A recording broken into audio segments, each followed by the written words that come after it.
Hey, thanks for checking out part 2 of the Orion HCCA 15.4 build. Hopefully you checked out part 1. If you didn't, it's on the channel as well. Anyway, for this part 2, we will be finishing the cone assembly and installing it into the basket and finishing the sub, getting it operational. So let's get started.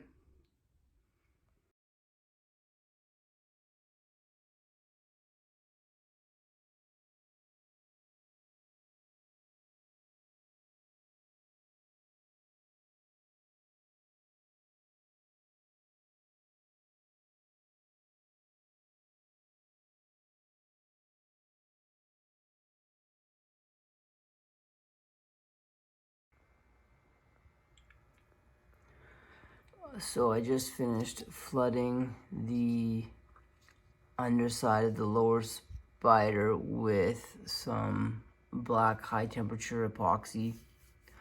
Alternatively, you could use the black rubber reinforced CA glue. I think the results will be very similar. This is the epoxy that I use. Yeah, turned out pretty good. A little bit couple spots where I got some epoxy on the former, but I don't think that's gonna matter at all. Yeah, so I'm gonna let that cure before I can do anything else. So it's gonna be sitting for 24 hours.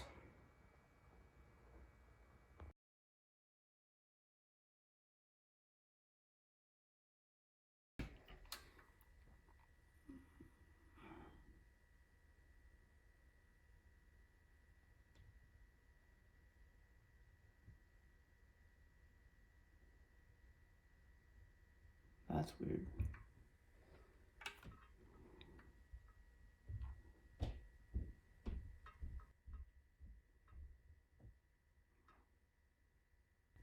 Oh, 4.1.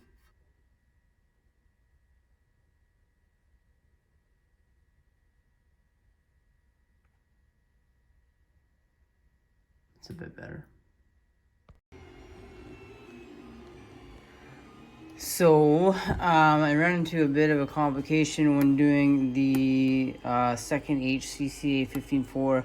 The spider spacer ring has no ridge on it. So the other HCCA had a ridge on the spider spacer. So once I glued the upper spider into place, I could flood around the perimeter with the high temperature epoxy until it filled up to the top of the small ridge that was running around the spider spacer assembly. So flooding this one with epoxy is going to be significantly more of a challenge.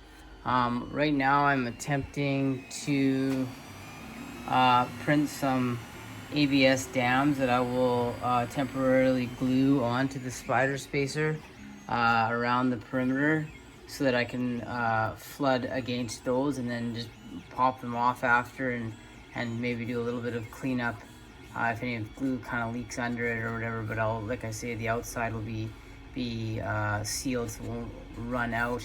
And the reason I use ABS versus PLA is heat tolerance, because I got to heat the epoxy to get it to be the viscosity to be low enough so that it will actually flood and level out.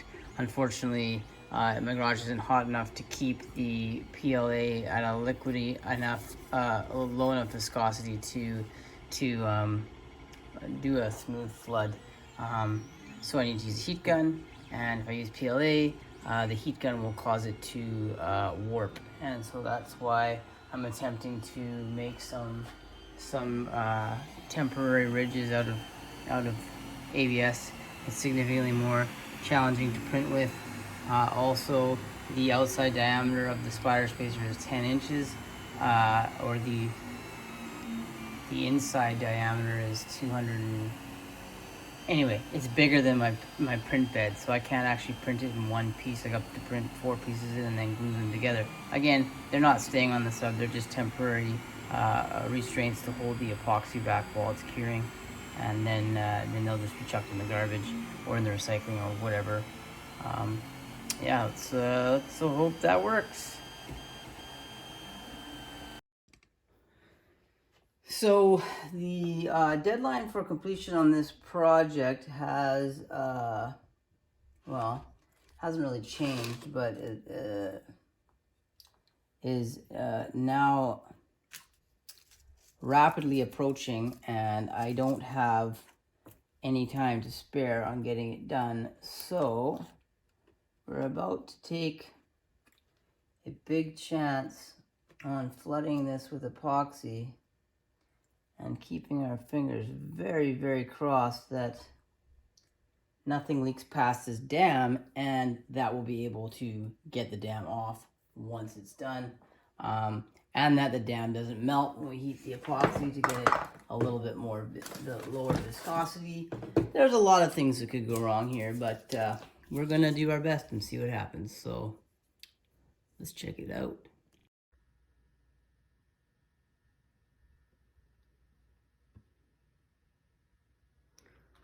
Not my finest work ever. It is pretty good. You can see that white dot is on the temporary dam.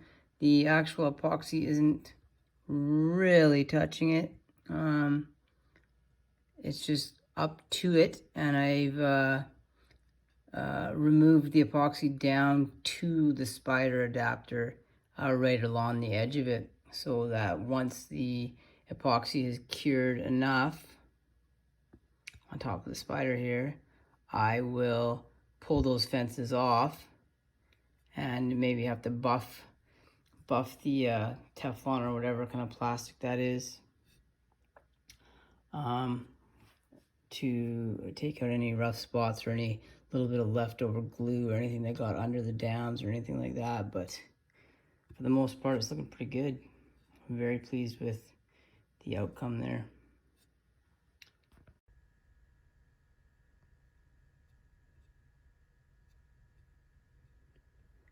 Well, the epoxy is not 100% cured yet, but I have removed the dams just because I don't want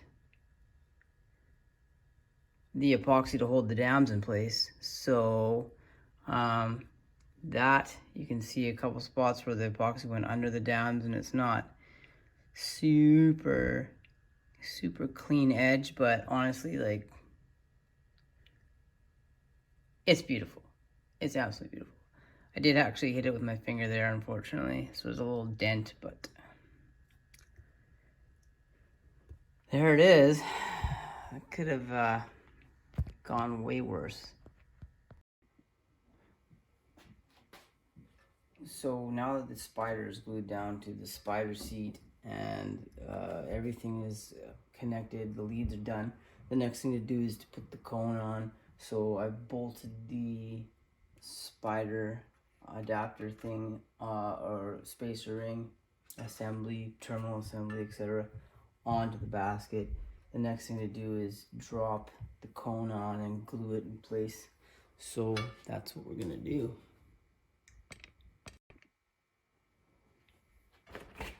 So a couple things we want to make sure is we want that Orion logo to be perfectly lined up.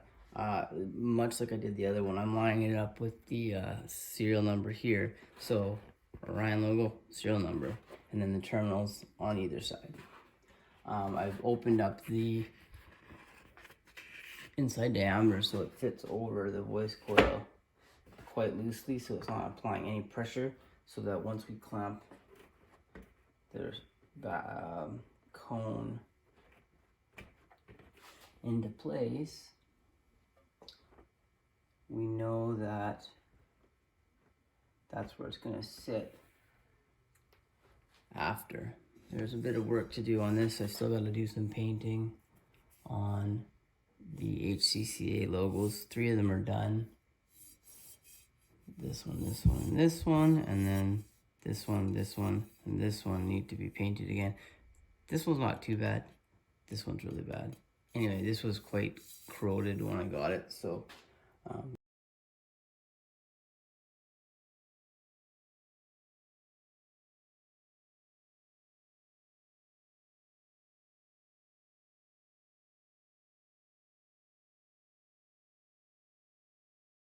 that's why we're repainting it.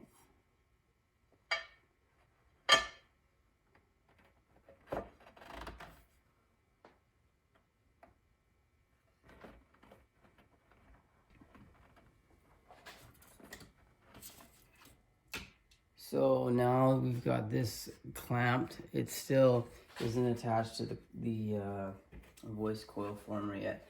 We're gonna do some gluing with CA to get it in place, and then once I have a nice seal around the voice coil former, I'm gonna flood it with high temperature epoxy so it gets a nice shiny black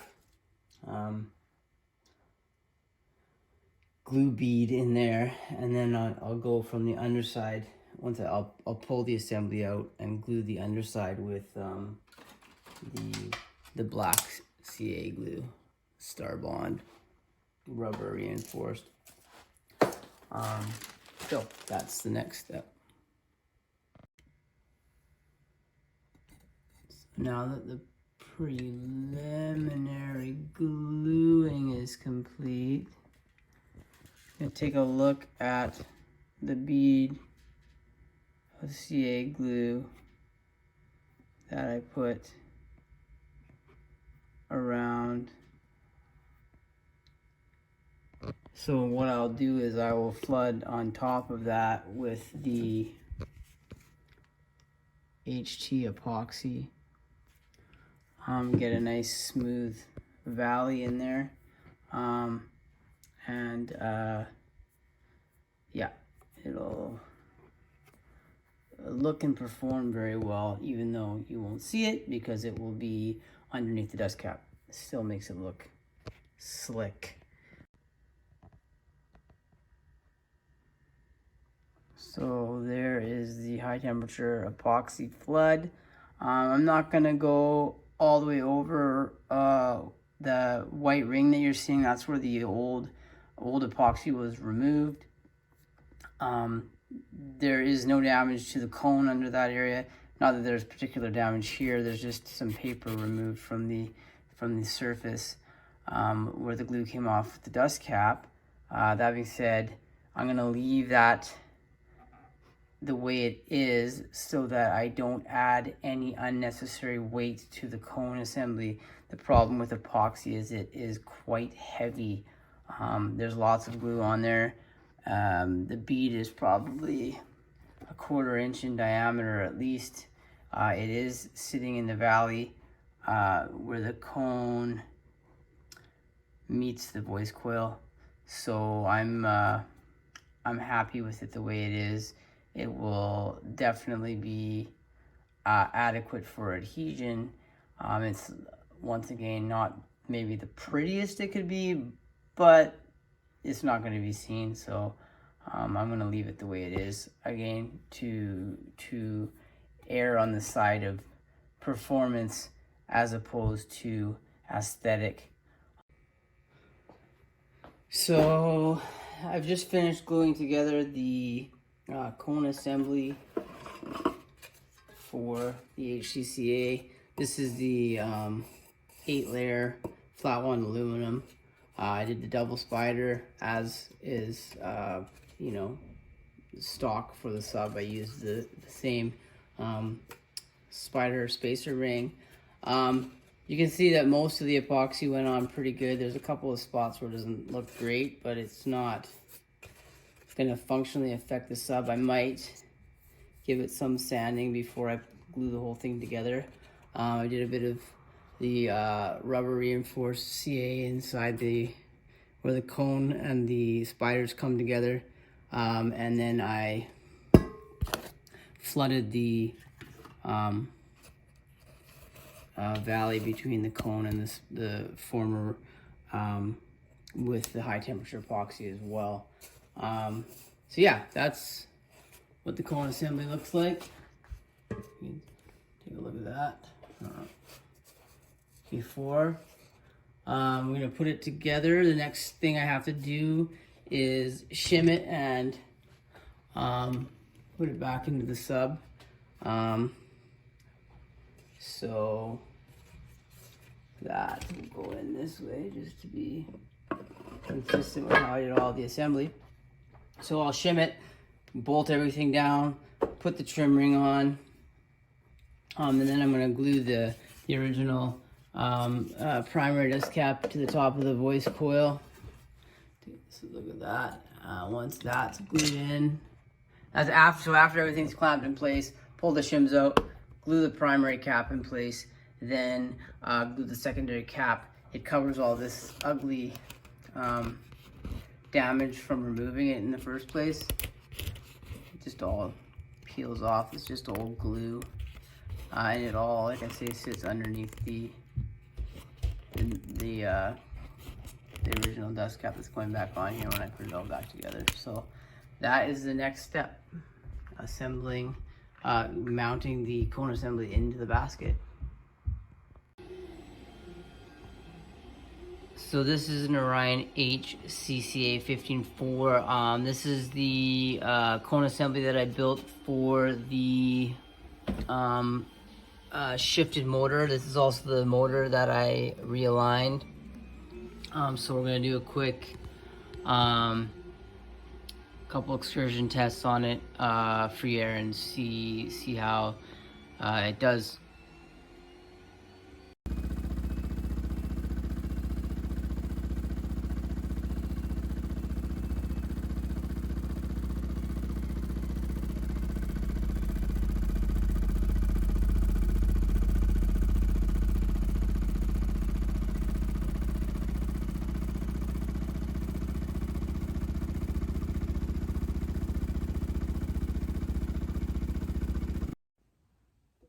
So that wraps up the HCCA build.